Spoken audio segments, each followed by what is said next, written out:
Hay un hombre que lleva más de 20 años diciéndole a España que ese niño no es suyo. Hay una sentencia judicial que dice lo contrario.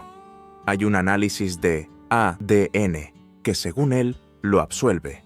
Y hay un Tribunal Supremo que, en 2023, volvió a pronunciarse sobre el mismo caso, sin cerrar nada del todo.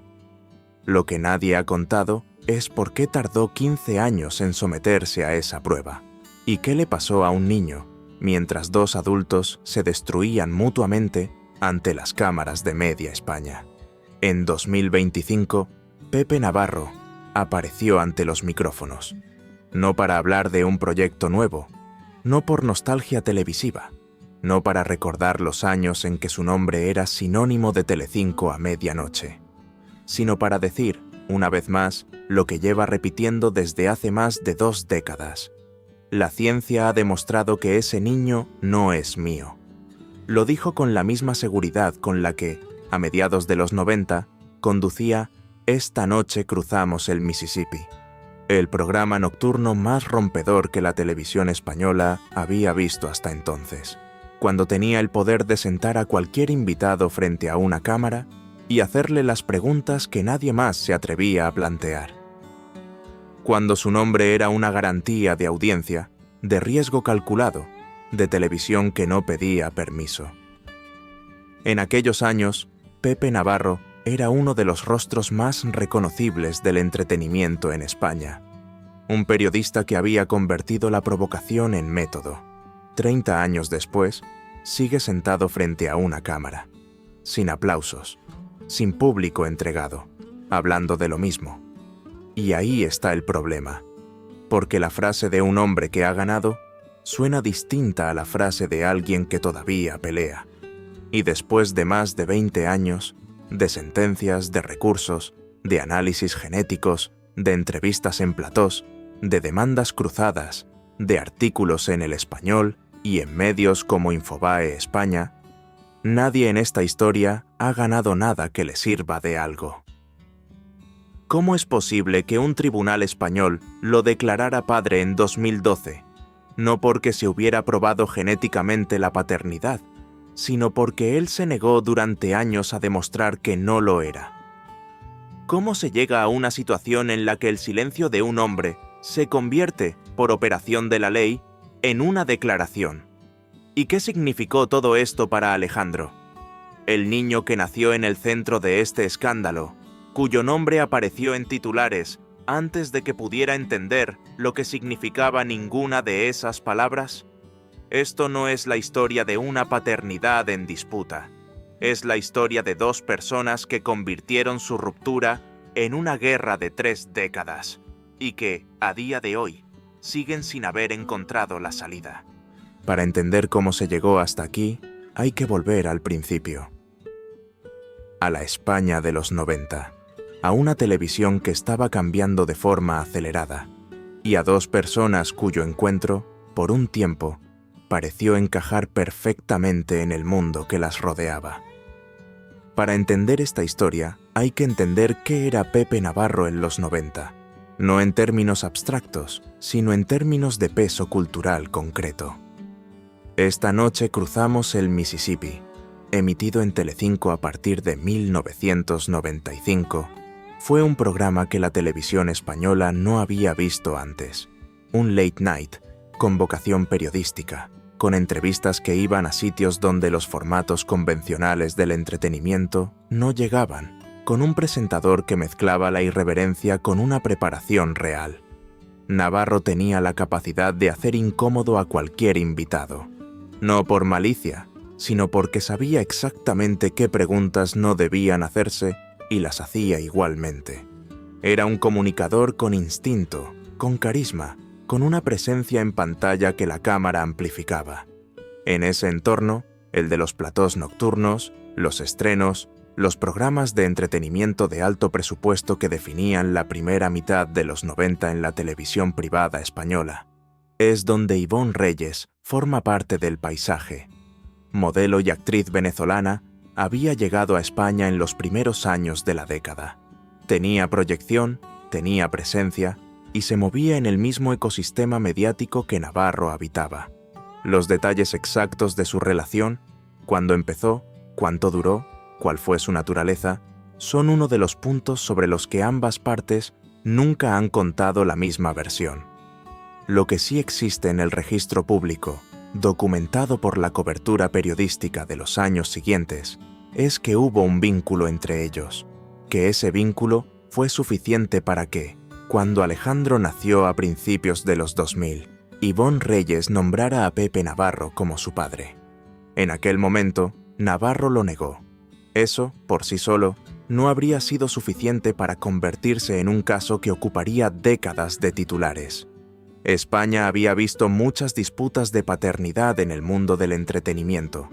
Lo que diferenció este caso fue la persistencia de la negativa, la forma en que se sostuvo frente a todos los mecanismos que el sistema legal fue poniendo en marcha, y el coste, para ambas partes, y sobre todo para una tercera que no tuvo voz en nada de lo que estaba por venir. Lo que empezó como una ruptura se convirtió en un frente de guerra, y los tribunales españoles, que deberían haber cerrado el asunto en unos pocos años, se convirtieron en el escenario donde esa guerra se libró durante más tiempo del que nadie, al principio, podría haber imaginado. Cuando se reduce esta historia a titulares, Ivonne Reyes reclama la paternidad de Pepe Navarro. Navarro niega ser el padre. Sentencia judicial establece filiación. Se pierde algo esencial.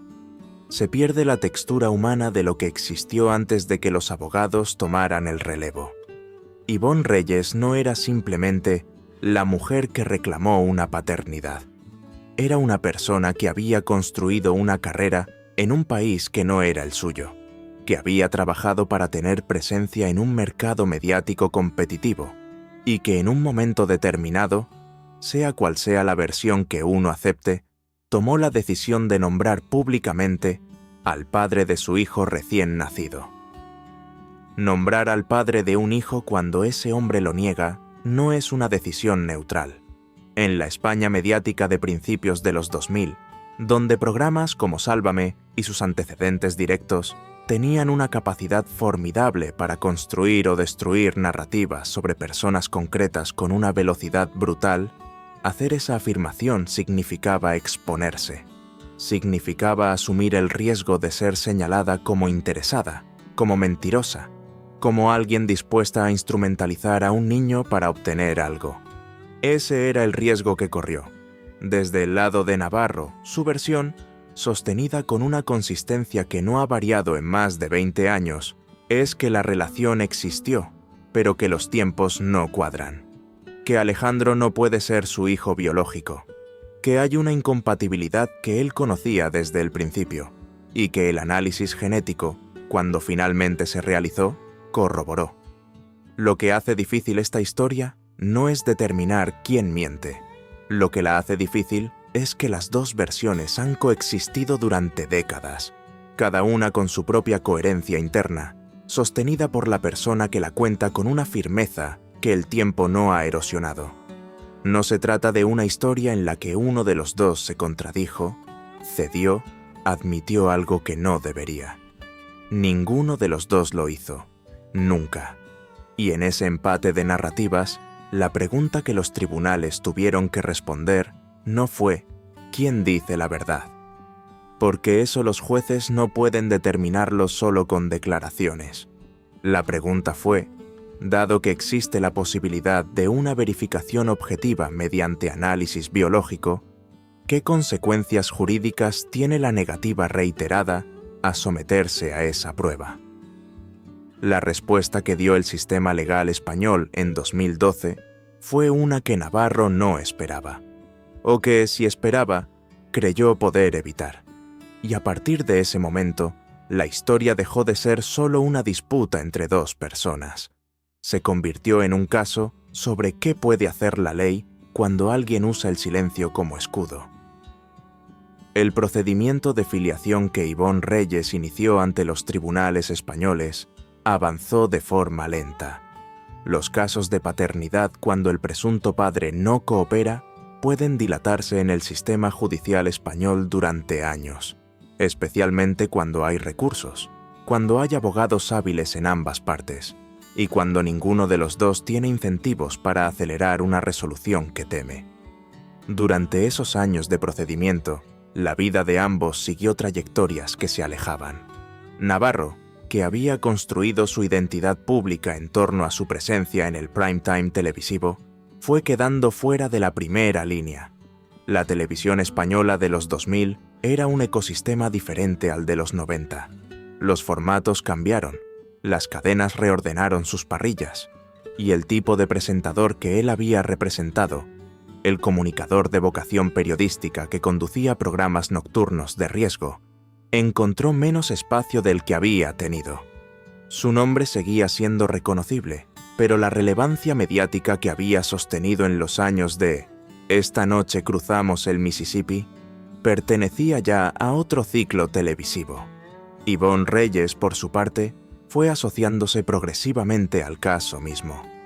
Sus apariciones públicas, sus entrevistas, su presencia mediática, todo gravitaba, en mayor o menor medida, alrededor de este procedimiento y de la crianza de un hijo cuya filiación legal estaba siendo decidida en los juzgados. Y mientras todo esto ocurría, Alejandro crecía, sin que nadie le preguntara qué quería él. El elemento procesal que terminó por definir el primer gran vuelco judicial fue, precisamente, la negativa continuada de Navarro a someterse al análisis genético. En el ordenamiento jurídico español, cuando una parte en un procedimiento de filiación se niega de forma reiterada e injustificada a practicar la prueba biológica que podría resolver la disputa sobre la paternidad de un menor, los tribunales están facultados para extraer consecuencias de esa negativa. No porque la negativa pruebe nada en sí misma, sino porque la protección del interés superior del menor exige que quien tiene la llave para resolver una incertidumbre sobre la identidad de un niño no pueda usar esa llave como arma procesal indefinidamente. Es una lógica que existe en varios sistemas jurídicos europeos. En el español, tiene respaldo en jurisprudencia consolidada. Y es una lógica que Navarro, con el equipo legal que lo representaba, conocía perfectamente. La pregunta que queda flotando, y que los periodistas que siguieron el caso nunca pudieron responder del todo, es la siguiente. Si Navarro estaba convencido desde el principio de que la prueba lo exoneraría, ¿por qué no se hizo la prueba cuando se la pidieron? ¿Por qué sostener durante tantos años una negativa cuyo coste procesal era tan predecible? Hay dos lecturas posibles. La primera, que creía poder ganar el procedimiento sin ceder en ese punto, que confiaba en que sus abogados encontrarían la manera de evitar la consecuencia jurídica de su negativa. La segunda, más incómoda para cualquiera de los dos bandos, es que algo en ese periodo de incertidumbre le resultaba preferible a cualquier tipo de certeza. Ninguna de las dos lecturas lo absuelve, ninguna la condena a ella. Pero las dos apuntan al mismo lugar, a un sistema en el que dos personas eligieron sostener la guerra antes que cerrarla, y en el que un niño pagó el precio de esa elección. Lo que vendría en 2012 fue inevitable desde el momento en que Navarro eligió el camino que eligió. La sentencia no fue un accidente, fue la consecuencia lógica de 15 años de un silencio que la ley, finalmente, decidió leer en voz alta. En 2012, un juzgado civil español emitió la sentencia que cambió la naturaleza jurídica de este caso. Pepe Navarro fue declarado padre legal de Alejandro, no porque hubiera quedado establecida la paternidad biológica a través de un análisis genético, no porque hubiera aparecido un documento, una comunicación, un testimonio dirimente que lo estableciera de forma objetiva, sino porque el tribunal, aplicando el principio de presunción de paternidad ante la negativa reiterada e injustificada a someterse a la prueba biológica, concluyó que esa negativa debía tener consecuencias jurídicas. El razonamiento judicial no era: ha quedado demostrado que es el padre. El razonamiento era: quien tiene en su mano resolver una incertidumbre sobre la filiación de un menor y se niega a hacerlo sin justificación válida, asume las consecuencias de esa negativa. Fue una sentencia técnicamente sólida dentro del marco del derecho civil español, y fue, al mismo tiempo, una sentencia que Navarro nunca aceptó. Su respuesta fue recurrir, seguir negando, seguir apareciendo ante los medios con la misma declaración, y en algún momento posterior, según sus propias declaraciones, recogidas por Europa Press y por El Español, someterse por fin al análisis de ADN que había rechazado durante todo el procedimiento inicial. Los resultados de ese análisis, según su versión, determinaron que Alejandro no es su hijo biológico. Aquí la historia se bifurca de una manera que es importante entender con precisión. Lo que Navarro sostiene públicamente es que ese análisis genético lo exonera, que la biología dice lo que él siempre dijo que diría, que la sentencia de 2012 fue el producto de una mecánica procesal injusta, aplicada a un hombre que tenía razón desde el principio. Lo que los tribunales han ido estableciendo en las distintas instancias posteriores es más complejo. En el derecho español, una vez que existe una sentencia firme de filiación que ha creado un estado jurídico, es decir, que ha establecido legalmente quién es el padre de un menor, los mecanismos para impugnar esa filiación son distintos de los de un procedimiento inicial de reclamación. No basta con presentar un análisis genético posterior. Los plazos, las condiciones procesales, el interés superior del menor ya reconocido como sujeto de derechos con una filiación legal establecida, todo eso forma parte del marco en el que debe insertarse cualquier impugnación. El Tribunal Supremo se pronunció sobre aspectos de este caso en 2023. Según la cobertura recogida por medios como El Español e Infobae España, la resolución no cerró el asunto de la manera que ninguno de los dos bandos habría deseado. La guerra judicial, lejos de terminar, encontró nuevos flancos. A todo esto hay que añadir que el caso nunca se limitó a la cuestión de la paternidad. A lo largo de estos años, Navarro e Ivonne Reyes se demandaron mutuamente en procedimientos paralelos, por honor, por declaraciones realizadas ante los medios, por vulneraciones de la propia imagen, por cuestiones relacionadas con hijos de otras relaciones que ambos tienen. Los frentes se multiplicaron. Cada declaración pública se convirtió en potencial material para un nuevo procedimiento. Cada aparición en televisión, en los programas del corazón que cubrieron este caso con una dedicación que dice mucho sobre el apetito del público español por este tipo de historias, añadía otro capítulo a una cronología que ya nadie podía resumir sin perderse en ella. Lo que ninguna cobertura mediática pudo ofrecer, con toda su exhaustividad, fue una respuesta a la pregunta de fondo. ¿Qué ocurrió realmente entre estas dos personas en aquellos años de los 90? ¿Qué sabe cada uno que el otro no quiere que se sepa? ¿Y cuánto de esta guerra de 3 décadas es sobre la paternidad de un niño? ¿Y cuánto es sobre otra cosa? Sobre el orgullo, sobre el control de la propia narrativa, sobre la imposibilidad de dos personas de admitir que ninguna tiene la versión completa. En 2025, Navarro salió a decir, una vez más, que la ciencia lo respalda. Ivonne Reyes no tardó en responder, también a través de los medios. El ciclo no se rompió. Se repitió, como tantas veces antes, con la misma mecánica y distintas palabras. La historia oficial, la de un caso que iba a resolverse pronto, limpiamente, con un resultado aceptado por ambas partes, llevaba mucho tiempo sin sostenerse. En su lugar había quedado algo más pesado, la arquitectura de una disputa que ambas partes habían necesitado para seguir siendo quienes eran, ante los medios y ante sí mismos.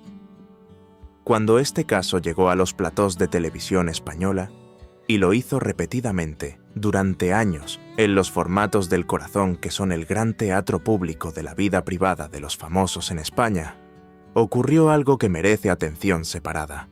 España tomó partido, pero no de una manera simple. Navarro tenía su base.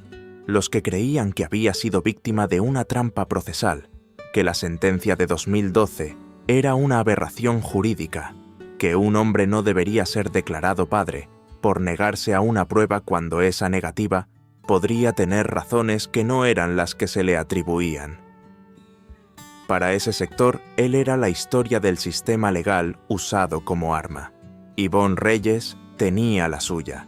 Los que veían en su caso la historia de una mujer que tuvo que luchar durante décadas para que su hijo tuviera reconocida la filiación que le correspondía, frente a un hombre que usó su posición, sus recursos legales y su acceso a los medios para prolongar indefinidamente una incertidumbre que solo dañaba al más débil de los tres implicados, el niño.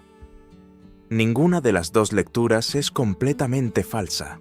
Ninguna de las dos es completamente honesta. Lo que el caso Navarro Reyes reveló, con una claridad que incomoda, es el funcionamiento de la maquinaria mediática española en torno al dolor privado. Los programas que cubrieron este asunto durante años no lo hicieron porque les importara la resolución jurídica ni el bienestar de Alejandro. Lo cubrieron porque funcionaba, porque generaba audiencia, porque la combinación de un presentador veterano, una mujer que no cedía, y un niño cuya identidad legal estaba en disputa, era exactamente el tipo de narrativa que los formatos del corazón consumen y reproducen con una eficiencia brutal. ¿Quién ganó el relato en televisión? Eso depende del año y del programa. Hay temporadas en que Navarro tuvo más espacio para desarrollar su versión. Hay momentos en que la cobertura se inclinó hacia la imagen de Ivonne Reyes, como madre que lucha sola. La guerra de narrativas fue tan real como la guerra judicial, y en algunos aspectos más decisiva, porque lo que el público español terminó creyendo sobre este caso no lo determinó ninguna sentencia. Lo determinó quién habló más, quién habló mejor, y en qué momento habló. Lo que esto dice sobre España, sobre la forma en que este país consume el sufrimiento privado de sus figuras públicas, como si fuera una prolongación del entretenimiento, es una pregunta que va más allá de este caso.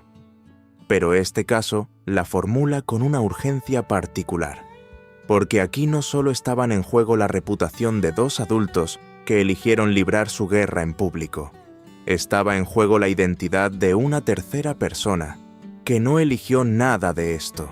En algún punto de esta historia, no hay forma de saber exactamente cuándo. Alejandro tuvo que entender lo que su nombre significaba en el registro público de España, no como dato abstracto, sino como realidad cotidiana. Su nombre unido al de dos adultos que llevaban décadas sin ponerse de acuerdo sobre quién era su padre. Su historia accesible en cualquier búsqueda. El relato de su nacimiento narrado en programas de televisión por personas que nunca lo habían visto. La identidad es lo primero que construye una persona. Y la suya se construyó encima de una fractura. Eso no es la historia que Navarro cuenta cuando dice: «La ciencia ha demostrado que ese niño no es mío». Esa frase no habla de Alejandro, habla de Navarro, de su necesidad de que la versión que ha sostenido durante décadas sea, al final, la que quede. Y tampoco es la historia que Ivonne Reyes cuenta cuando habla de su batalla judicial como una victoria.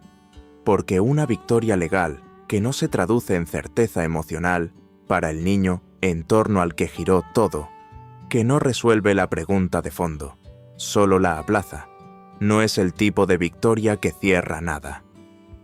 Lo que queda, cuando se apagan los focos y los programas pasan a otra cosa, es esto. Dos personas que entraron en una guerra y que a estas alturas ya no saben cómo no estar en ella. Una maquinaria mediática que se alimentó de ese conflicto durante años y que seguirá haciéndolo la próxima vez que alguno de los dos diga algo en público. Y en el centro, no como protagonista de la disputa, sino como su consecuencia más concreta, un hombre joven que lleva toda su vida siendo el motivo de conversación de personas que nunca le preguntaron qué quería. La sentencia de 2012 no cerró nada. La de 2023 tampoco. En 2025, Navarro seguía hablando. Reyes seguía respondiendo. La historia seguía abierta. Hay casos que terminan cuando los tribunales dictan sentencia firme. Y hay casos que no terminan porque ninguna de las partes tiene interés real en que terminen. Porque la guerra, después de tanto tiempo, se ha convertido en la única forma que cada uno tiene de seguir siendo visible, de seguir siendo el protagonista de algo que el otro no puede controlar. El gran silencio de este caso no es el de Navarro, en los procedimientos judiciales de los primeros años. El gran silencio es el que rodea la pregunta que nadie ha hecho en televisión, en ningún programa, en ningún plató. ¿Qué quiere Alejandro? Si te ha interesado esta historia y quieres seguir el rastro de los casos que la televisión española ha cubierto sin llegar a entender del todo, suscríbete y activa las notificaciones. Hay más historias que merecen más que un titular.